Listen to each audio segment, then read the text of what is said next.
Good evening, everybody. Welcome to War Thunder's website. I'm Old Dead Man, your host. Thank you very much for joining me today.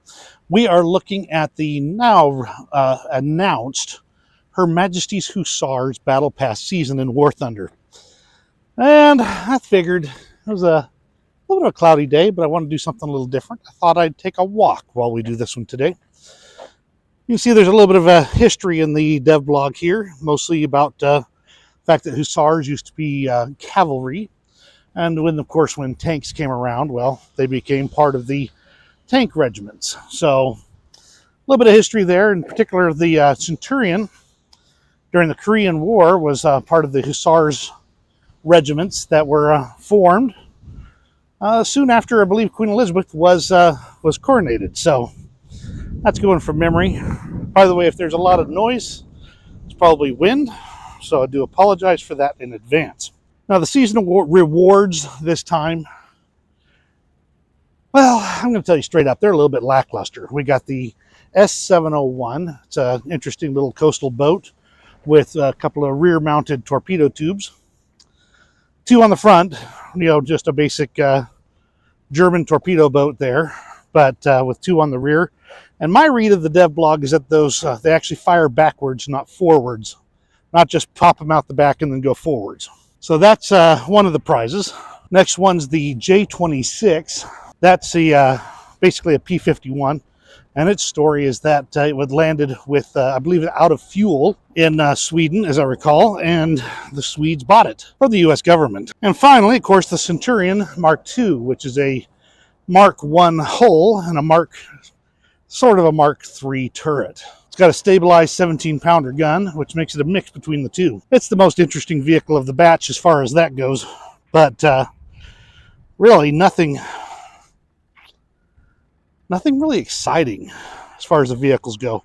There are a few decals here. We've got the Hussars emblem of the first Hussars, the April Sun text, the humorous text, and the emblem of the King's Royal Hussars. And of course, some 3D decorators, the Horseman statue, the Shako tank, the Lewis gun.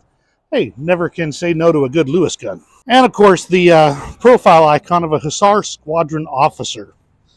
Handsome fellow, but, not really my type. Now, War Thunder's Battle Pass has become pretty darn familiar these days. You log into the game, you play the game in random battles, you earn points, you get to certain levels, and you earn these vehicles and these other rewards. So, no big surprises there. The formula really hasn't changed at all. Let's go ahead and briefly talk about the season challenges this time. Most of them are going to be a couple of weeks, 2-3 weeks between. And most of them are pretty much, you can play the game normally and not really have to worry about it. They'll happen as long as you're playing a fair amount over the period in question. Like, for instance, the first one here is Cavalry Charge. You have to destroy up 250 vehicles or help destroy 250 vehicles of other player vehicles. Easy peasy. It's a couple of weeks to do it. If you're playing regularly, that should happen no matter what. Next one, out of the frying pan into the fire. Receive a specified number of mission points in each of the following modes: air battles, ground battles, naval battles.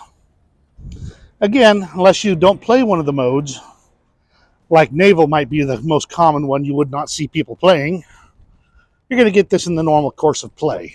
Now, for dedicated tank players, you're going to need to spend some time in Air RB or Air AB and the naval, just to be able to get those taken care of. But again, if you play all the modes, you're going to get there pretty darn quick. 10,000 mission points is easy peasy.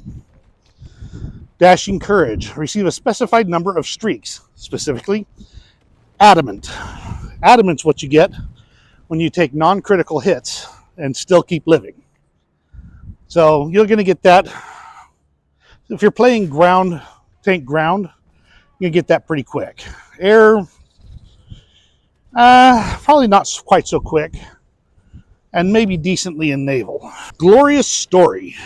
Play a specified number of battles while destroying at least 4 player vehicles and capturing 1 point in each. So this is going to be restricted pretty much to ground and naval. Could potentially do it in arcade if you get some of the ones where you got to capture airfields. Arcade air, that is. But you're not going to be able to do it in air RB at all because you just don't have the point captures there. But 15 missions, easy to do as long as you're getting regular kills and some points. And it doesn't even say you have to win the match. So you just got to get the 4 kills and a capture. You'll be good to go. Crazy Bravado. Destroy 3-player vehicles without losing your own while driving a strike aircraft a specified number of times. Got to do it 10 times. If you're really good, you could do it in air RB, but not likely. AB, if you're really good at the arcade modes, might actually be better for that one. Ground, I think, is where you're going to really find the opportunities because you can bring a strike aircraft in, bomb 3 guys on a point, or find 3 light tanks, and as long as you get all 3 of them before you get killed, you're in good shape. Do that 10 times, easy peasy. Fortune's favorite. Receive a specified number of streaks, specifically professional. Okay, sorry, I had to look that up. In order to get professional, you have to kill 5 vehicles in a single match. If you kill that 5, every one vehicle after that, you get an additional reward of professional. So you get, 6 kills, professional times 2, 7 kills, professional times 3, etc. So this should be something that if you have a really awesome match, you could really knock out in a hurry. Intense excitement. Destroy a specified number of ground and naval player vehicles, each while using unguided aircraft rockets. 10 vehicles of ship and boat, and tank is what it says. So looks like maybe 20 total vehicles of the 2 different types. And that means you're going to spend some time in naval and using an aircraft with rockets. And aircraft with anything on board tend not to last long in naval, at least to my experience. Especially at the BRs you're going to have to be at in order to pull this off. That's going to be a tough one, in my opinion, unless you're really commonly in aircraft in naval. Then there's ones like Elite Squadron. Receive a specified number of mission points where vehicles of the current season of the Battle Pass were used. For those of you who are free players, that means you got to get to level 51 before you can even start this. And you got to get the J26, as I recall, as the freebie. If you're not an active Battle Pass player, you're not going to be able to get that one done. But if you are active and you get there in a hurry, get to that level 51, 20,000 mission points, assuming you do halfway decent, that's only about 10 missions. So not bad at all. Definitely not bad at all. As long as you can get there in a hurry. Roundhouse. Destroy a specified number of player air vehicles using aircraft defensive armament with a caliber of at least 35 millimeters. And you got to destroy 15 vehicles. Shouldn't be that hard. There's enough larger caliber weapons, like on that ME-262, they got a 50 millimeter gun on it, and there's the I think that's the British plane with the 2 40 millimeter cannons on it. So you got options. Definitely a very, very doable thing. Fearless Badass. Destroy a specified number of player vehicles at the distance of less than 50 meters. Now, for me, this is going to be an easy one. 10 vehicles, I'll probably do that in like 4 or 5 matches just because I tend to get killed early. But I do nearly all of my kills at nearly point-blank range. I'm not a sniper. So, easy to get point-blank kills in something like an M18 or something else similar like that. Skilled Lunge. Destroy 2-player vehicles in 15 seconds, the specified number of times. You have to do that 15 times. This is going to be a rough one because of the 15-second limit. If you can line up heavy and light and get them really close together or bomb 2 vehicles at the same time, you can probably do it in ground RB pretty quick. If you have a decent reloading gun and 2 targets that are close to each other, use an M18 and catch 2 Tiger 2s by the side, you can do it. It's doable. 15 times just means you got to really work at it. You got about 7.5 to 7.26, about 3 weeks to do it. So very doable in that time frame. Big game hunt. Now this one's confusing because big game is a common task already in the game, and this has nothing to do with it. You destroy a specified number of player-controlled blue water ships with torpedoes using a coastal fleet vessel.